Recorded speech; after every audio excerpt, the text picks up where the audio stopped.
Good afternoon, everyone. Can you hear me okay? This always happens to me, being tall. I have to move it up. How's that? Good afternoon. My name is Michael Betteridge, and I'm the composer of When the Brazen Bands Shall Play, the piece we will hear very, very shortly. Before I tell you a little bit more about that piece and the work we've been doing around that piece, can we give another amazing big round of applause to Kingdom Brass and their conductor, Katrina, for that fantastic programme. Big round of applause, show our appreciation.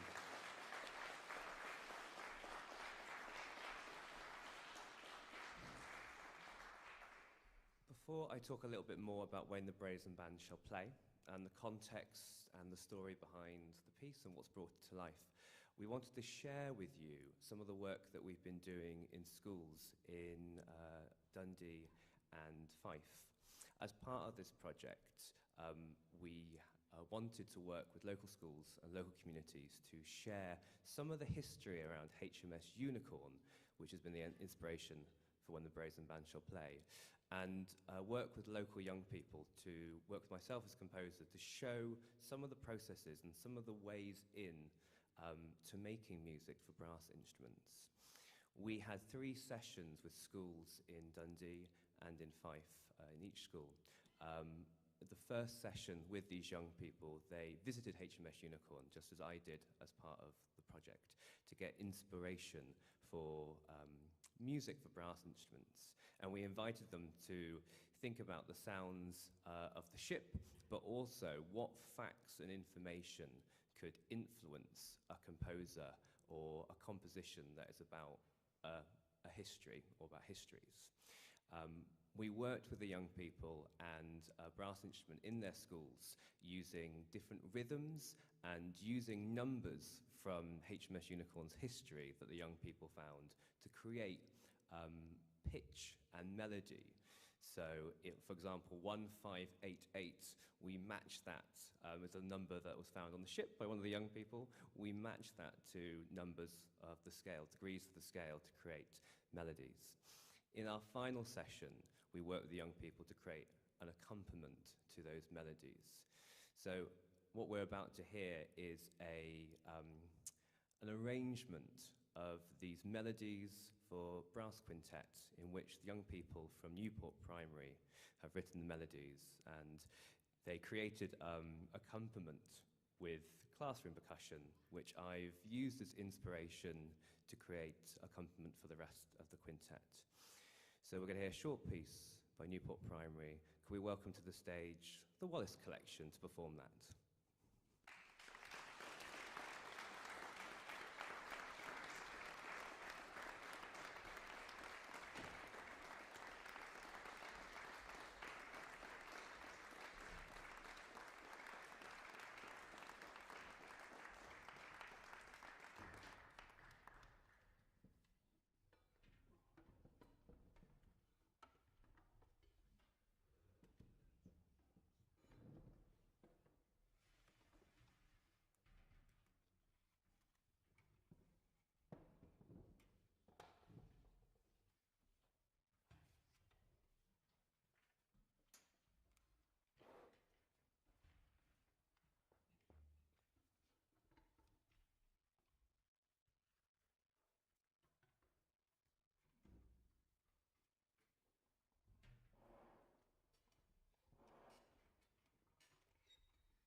World premiere, a little world premiere from Newport Primary School there, performed on reconditioned instruments from HMS Unicorn's archives. And I'll tell you a little bit more about why we're doing that and the broader piece.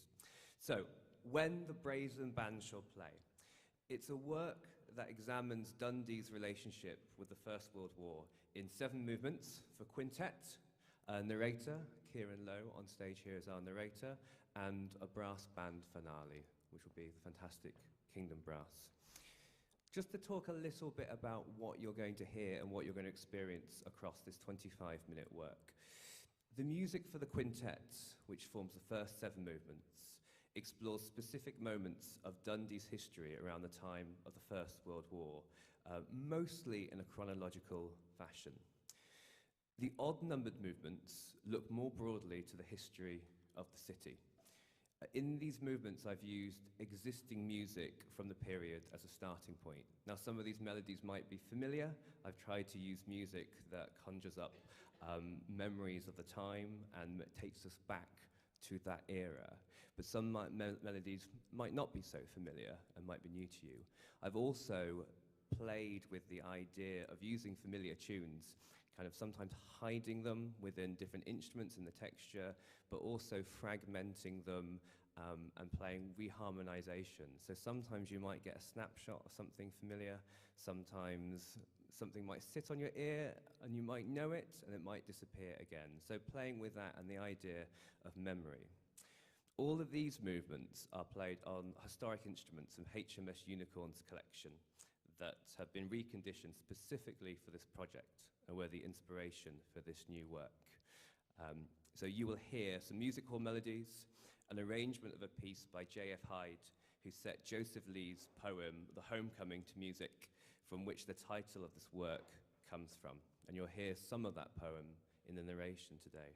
You'll hear fragments of the Internationale, which is a socialist anthem, and because this piece is about the First World War, I wanted to bring military music to the forefront as well, so there is a reharmonization and exploration of the last post towards the end of this movement, towards the end of the piece. With it being instruments played by bandsmen who went off to war, who actually trained and played on the silver band on HMS Unicorn, rather than just exploring the big parts of Dundee's history and stories pertinent to Dundee's wider history, I wanted to bring to life some of the stories of the bandsmen who might have played these instruments. These instruments were found in a basement in France after the First World War and brought back to Dundee. And I wanted to find a way of commemorating those men that might have played their instruments in this piece. So we will hear movements dedicated to Andrew Buck, Victor Ferrar, and Andrew Christie Smith. And there were so many more men as well, but these 3 individuals I chose because of their biography, their history, and you'll hear biographic information about them and their stories and their lives as part of the narration. When we get to the finale, we look to the future. I was very aware that a lot of stories around men and men's history was very prominent in the majority of this piece, and being very aware of this being a Dundee piece, and Dundee being known as She-Town, and all the women that helped the industry thrive there, especially the jute mill, I wanted to make sure there was a fair representation of that part of Dundee's history as well.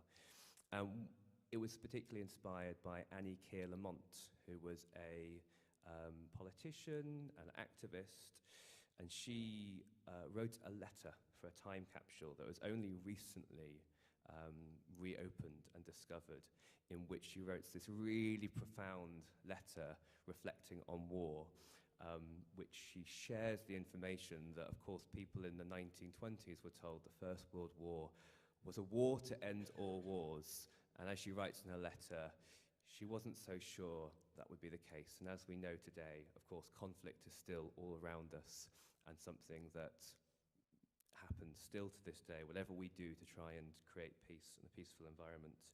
In this finale, you'll hear a mixture of references to military ideas, fanfare, snare drum, which is dotted throughout the piece. But what keeps the piece going is this kind of repetitive industrial sound world that starts in the percussion and then gets built on in the cornets. And this kind of idea of repetition in industry keeps going.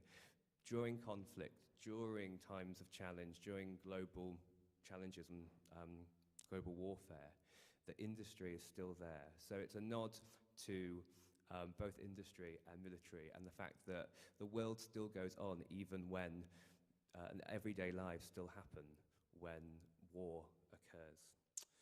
I'd like to say a big thank you to the Imperial War Museum, who have supported financially this project, especially in the 200th anniversary of HMS Unicorn. I hope you enjoy When the Brazen Band Shall Play. Thank you ever so much.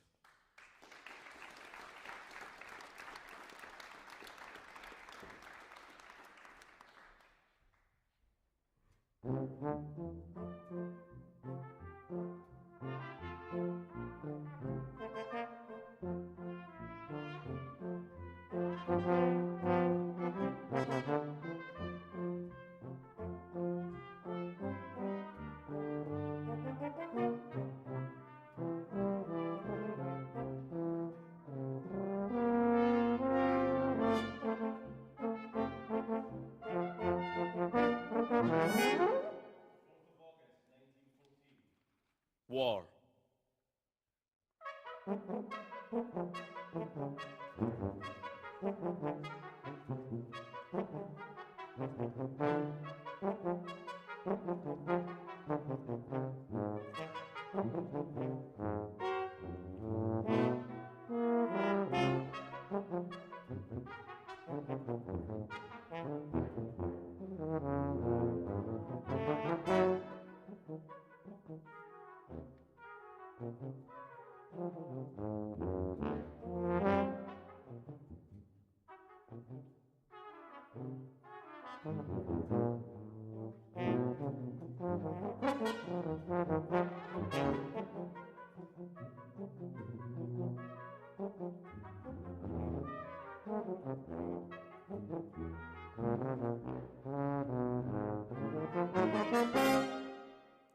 The 5th of August, 1914, the Dundee Advertiser writes, Britain declared war at 7 o'clock last night.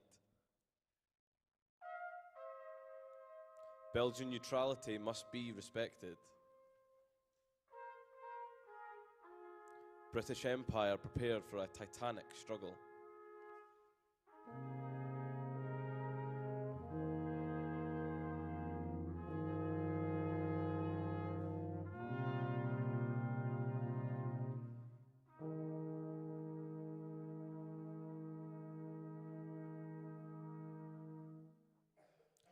The Unicorn Band was formed in order to promote the morale and public image of the Royal Naval Volunteer Reserve, of which the Dundee branch was founded in 1905.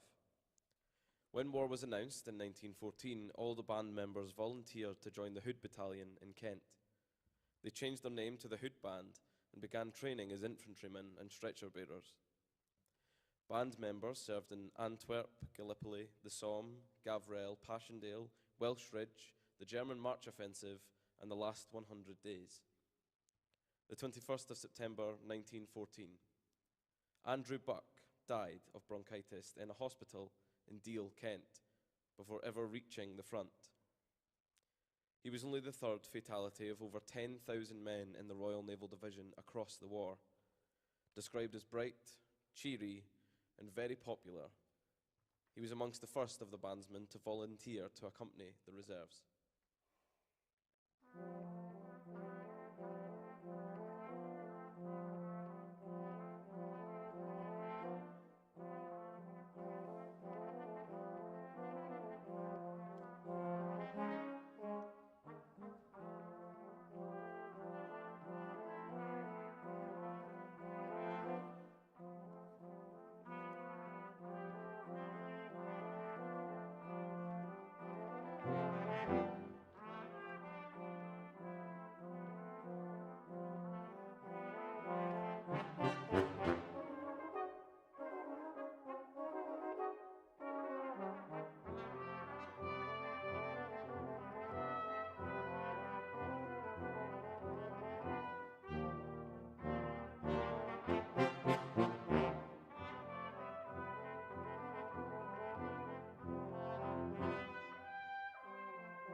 When this blast is overblown, and the beacon fire shall burn, and in the street is the sound of feet, they also shall return. When the brazen band shall play, and the silver trumpets blow, and the soldiers come to the tuck of drum, they shall be there also. Joseph Johnston Lee was Dundee's war poet. He survived the war, unlike contemporaries such as Rupert Brooke and John McCrae. Ballads of Battle, Lee's first book of war poetry, was published in 1916. A review in the Scotsman of December 27, 1917, describes his poems as at once simple, strong, and neatly and pointedly wrought. He wrote very little poetry after the war, but inspired so many during his time in service. Lee's admirers included composer J.F. Hyde, who set his best-known poem, The Homecoming, to music in 1916.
Victor Ferrer, a former pupil of Harris Academy, a member of Moneyfeith Golf Club, a violinist as well as a popular bandsman.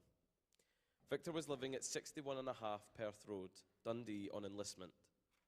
Serving as a stretcher bearer, he was killed by a sniper in the Dardanelles in Turkey, whilst attempting to bring food to a wounded man for whom he and his colleagues were in the process of finding safety for.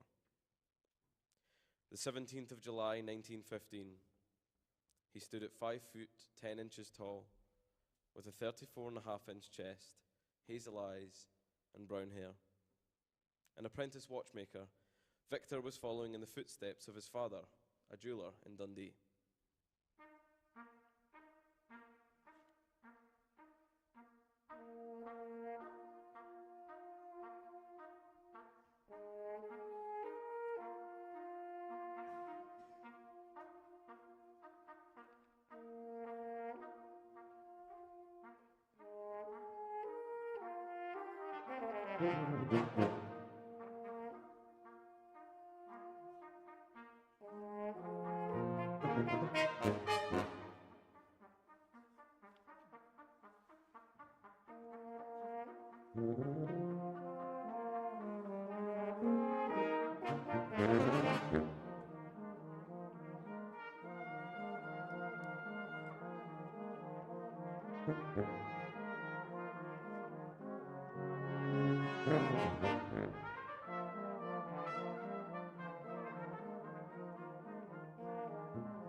The 8th of April 1916.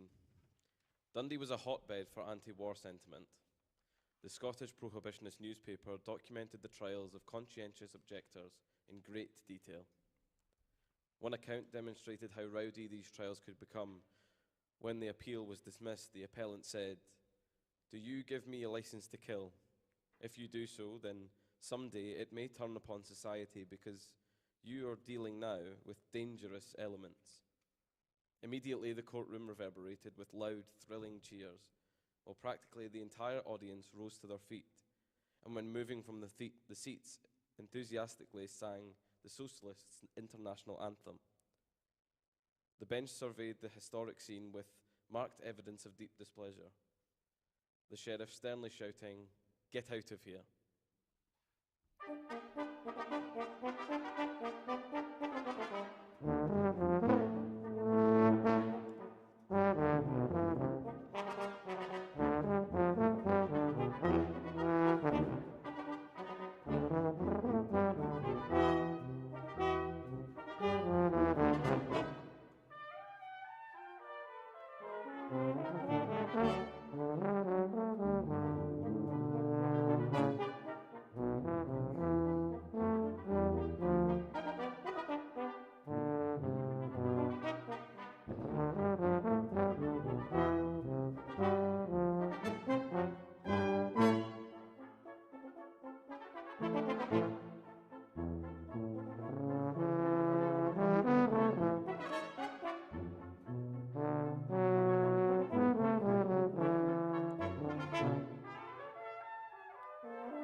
Andrew Christie Smith was one of 6 sons. His brother David died in action in the Battle of Lewes in 1915. But another brother, George, survived the war from what we know. Andrew himself served in Antwerp, was injured at Gallipoli, and also at one point in the war was spent 14 days in a cell after being found asleep at his post. The 23rd of April, 1917. He was killed in action. The son of a jute bleacher, he himself was a baker and was married to a Canadian, Thomasina. They had a baby, Jean, in 1916.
The 19th of July, 1919.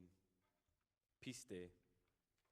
The advertiser wrote, Dundee celebrated the Day of Peace in a manner befitting of an occasion which, while acclaiming the victorious end of a long and terrible world war, as yet left a mark of sorrow deep cut into a community suffering from more than its fair share of war's bitterness and tragedies. Down on the esplanade, the heroes were mustering, but comparatively, few plucked up the sufficient courage to face the ordeal of the admiring crowds. What the emotions of the crowds were, it is difficult to say, but strangely enough, there was hardly a cheer raised as the men marched past. Not even the swing of a kilt awakened any infection demonstration.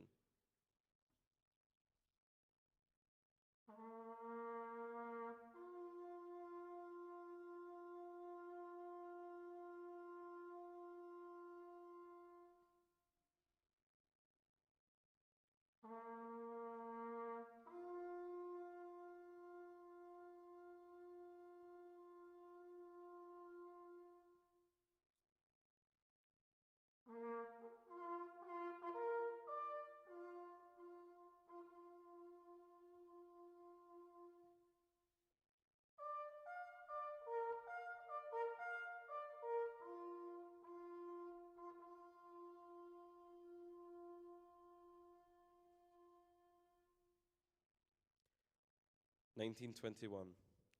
Efforts to commemorate the fallen and a memorial brought up by conflicting opinions.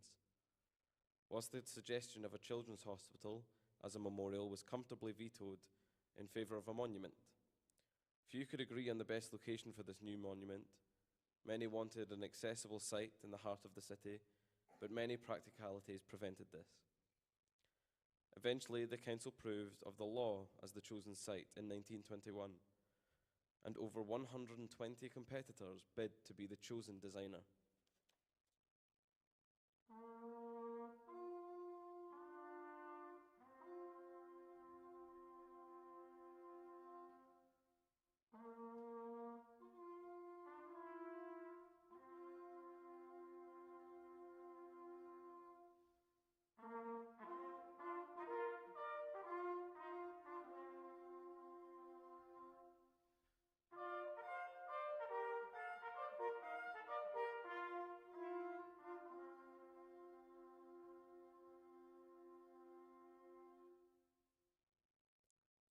July 7th, 1922. The council approved the design with 10 votes in favour, 6 against, and 4 abstentions. Those against it felt the monument was too small. The Lord Provost appeared to put his foot down by saying that 3 years of discussion was far too long. Meanwhile, only 265 people from a community of over 170,000 had financially contributed towards the erection of the monument.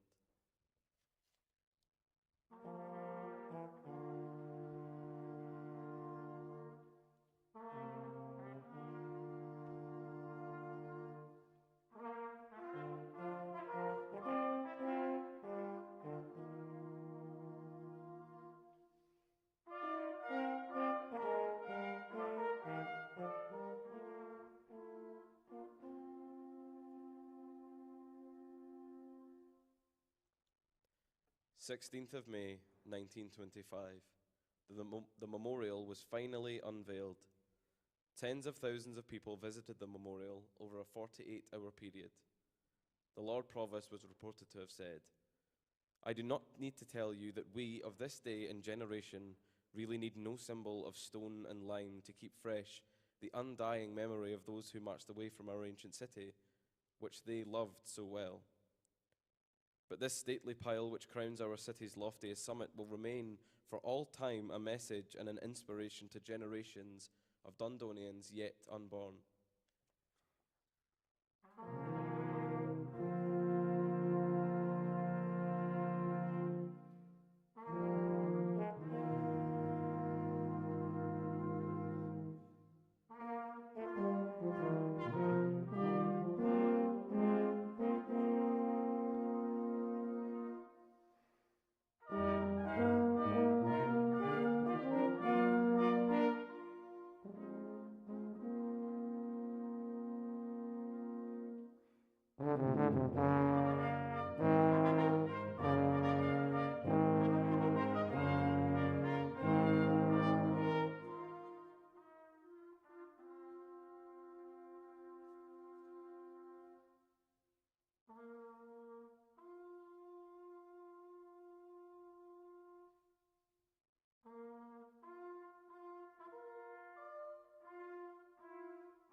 The 11th of November, 1921. Dundee postal workers decided to create a unique memorial to commemorate the 36 colleagues who died in action. A time capsule, although that term hadn't been invented then. 21-year-old Annie Keir-Lamont was one of the contributors, a Dundonian who, in her short life, would become a huge role model for women in politics. Her letter to the future was filled with prophecy, profundity, and hope for us all. Looking 100 years ahead and beyond, she questioned whether the war the world had just experienced would really be the war to end all wars. She wasn't so sure. And she hypothesized that we'd still be living with some fear of conflict, even today. What next? Surely the world will learn its lesson one day.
That'll do. Hello, you can all hear me.